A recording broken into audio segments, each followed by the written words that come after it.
Hello friends, today it's time to re-grease my bike, so I'm doing that.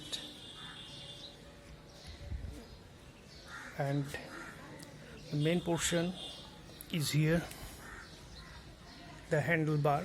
I've already greased it, and this lever, kicking lever, here you have to do that.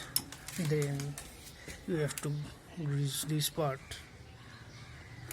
for braking smoothness, and the spring here, and this part also. So these are the vital points. I'm greasing with Wax Paul, the best grease I purchased from Amazon. And after greasing, the handle will move freely without any noise. Okay, so I hope you have understand and seen which parts needed to be greased.